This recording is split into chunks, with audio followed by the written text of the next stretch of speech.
Hemos encontrado nuestro modelo de canal inalámbrico como un filtro cuya función de respuesta al impulso es esta sumatoria. Ahora, así como está representada, esta es una señal que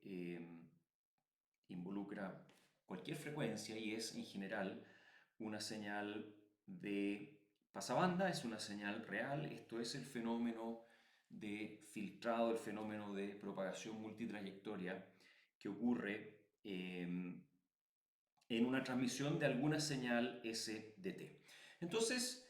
lo que quiero plantear es llevar esta señal recibida y llevar esta señal transmitida a equivalente de banda base y tratar de determinar cuál es la envolvente compleja, la equivalente de banda base de esta función de respuesta al impulso. Vamos a asumir de que esta respuesta al impulso, o más bien esta señal completa, pasa por un filtro que es más ancho en la pasabanda que el contenido espectral de la señal SDT y por lo tanto no elimina energía de SDT, pero elimina cualquier componente que esta función de respuesta al impulso del canal tenga fuera de la banda de interés, la banda de la señal SDT, y por lo tanto HDT con ese filtrado tiene una equivalente de banda base. Y lo que queremos hacer en esta cápsula es justamente determinar esa envolvente compleja de HDT, de nuestro modelo de canal como filtro. Entonces, recordemos muy brevemente cuál es la relación entre una señal de pasabanda y una envolvente compleja, y esa relación es raíz de 2 veces la envolvente compleja por E elevado a J 2pi fct, y la parte real de ello produce la señal de pasabanda. Entonces, lo que queremos en realidad, como primer paso, es entender cuál es la envolvente compleja de una señal retardada, porque dado que esto acá es simplemente una suma de múltiples señales retardadas, si conocemos la envolvente compleja de esto, entonces es directo encontrar la envolvente compleja de esto y es directo encontrar la envolvente compleja de la señal recibida, y haciendo eso vamos a ver hacia dónde nos lleva. Entonces, usando el modelo anterior, tal vez simplemente aquí agregar recordando,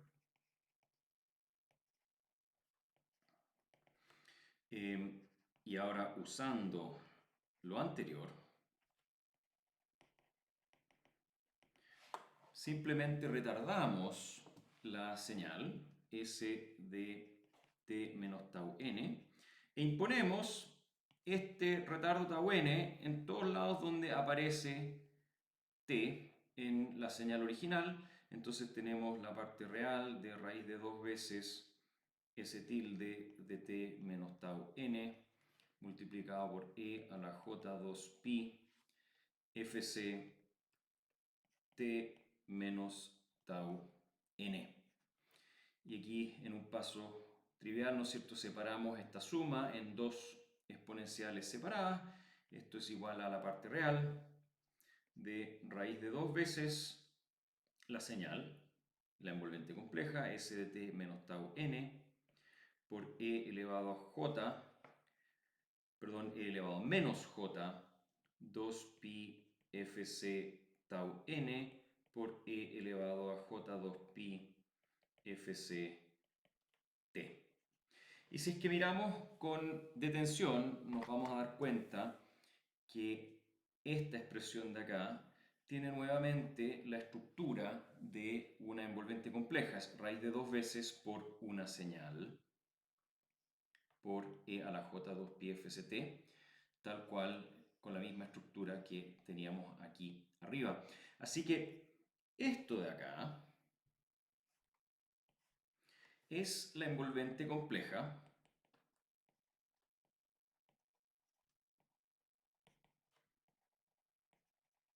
de la señal que hay a la izquierda de la ecuación. Entonces es la envolvente compleja de S de t menos tau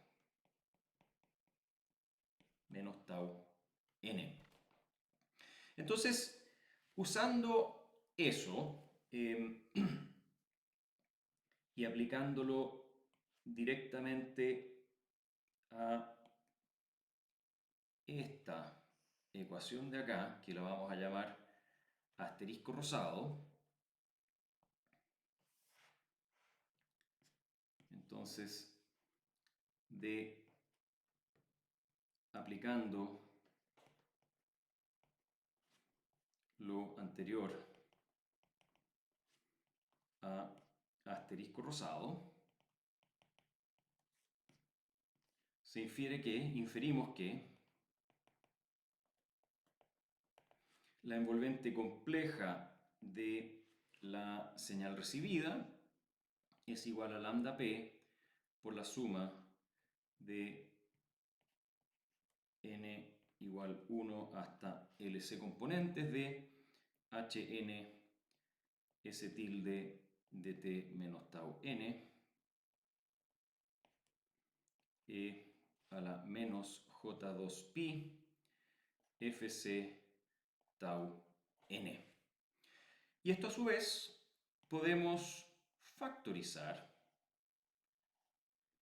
S tilde de t menos tau n a través de una convolución y escribirlo como S tilde de t convolucionado con lambda p de multiplicado por la suma de n igual 1 hasta lc de h sub n e a la menos j2pi fc tau n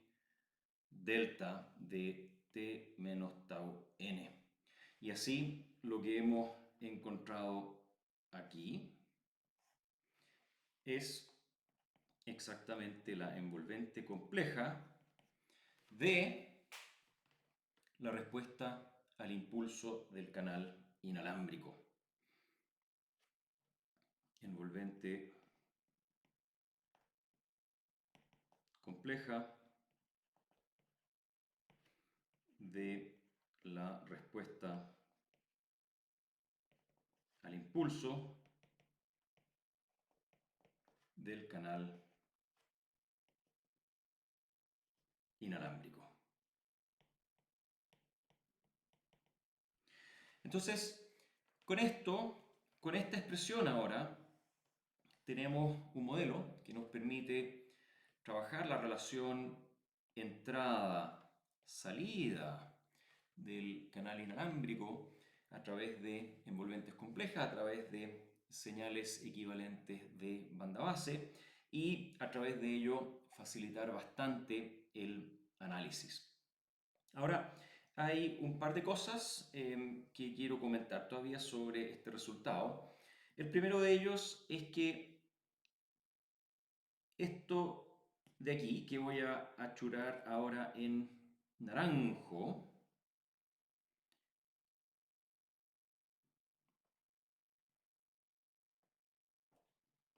es una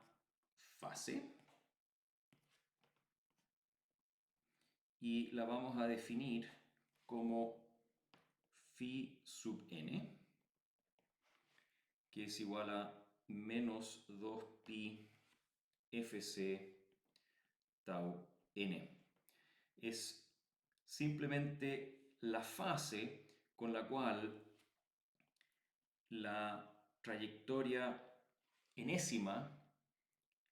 que viene retardada por tau sub n, que tiene una magnitud hn, además ahora tenemos en forma muy explícita que esta trayectoria tiene una fase determinada en la forma que afecta a la señal transmitida. Ahora, en el momento en que se habla de trayectoria, también es interesante observar esta respuesta al impulso en el dominio del tiempo. Y si es que la graficamos en el tiempo, entonces vamos a tener una suma de muchísimos impulsos, cada uno con su propio retardo, cada uno con su propia fase, cada uno con su propia magnitud, todos ellos debilitados en forma pareja por una pérdida por distancia y un desvanecimiento de sombra. Entonces, graficando todos estos impulsos en sus distintos retardos, lo que vamos a tener es típicamente, si es que graficamos acá la norma de, o el valor absoluto más bien, de la envolvente compleja de la respuesta al impulso y la dividimos por el valor de lambda p, vale decir, simplemente pasamos dividiendo esto hacia acá y nos quedamos exclusivamente con esta sumatoria. Entonces vamos a tener una serie de deltas en distintos instantes.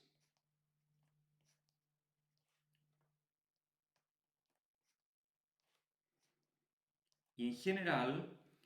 impulsos más tardíos van a ser más pequeños. ¿Por qué? Porque impulsos más tardíos han recorrido en general un camino más largo, han tenido más rebotes y por lo tanto es razonable esperar de que llegan más debilitados. Aquí tenemos, por ejemplo, voy a arbitrariamente decir 1, 2, 3, 4, H4 dividido por lambda P, simplemente enumerándolos de izquierda a derecha, pero no necesariamente la enumeración, los tau sub n y los hn están enumerados en función de su retardo, puede ser cualquier otra enumeración. Hay uno acá que va a ser el que llamamos tau max, y este tau max es en realidad el máximo entre los tau n, máximo sobre n, ¿no es cierto?, entre los tau n. Y lo que podemos decir al respecto es que los tau n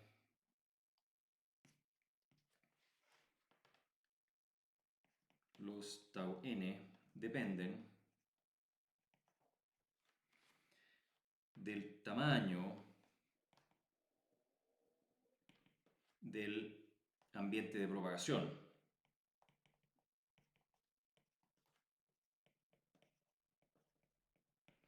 Claro, porque si tenemos un ambiente de propagación muy grande, donde efectivamente aquí pueden haber kilómetros de distancia, entonces los retardos de esta propagación son mucho mayores que si transmisor y receptor están, por ejemplo, dentro de un edificio o dentro de un ambiente de oficina donde las distancias pueden ser de metros o decenas de metros y entonces los retardos son muchísimo menores. Entonces el tamaño del ambiente de propagación tiene un efecto directo sobre el valor de tau max y también sobre este rango en el cual están los valores de tau sub n. También podemos acotar acá en este punto que en realidad esta cuarta trayectoria que ilustré acá, pero en realidad todas ellas, tiene fase phi sub 4, mismo subíndice para el mismo tamaño. Y finalmente, si es que queremos, podemos perfectamente asumir de que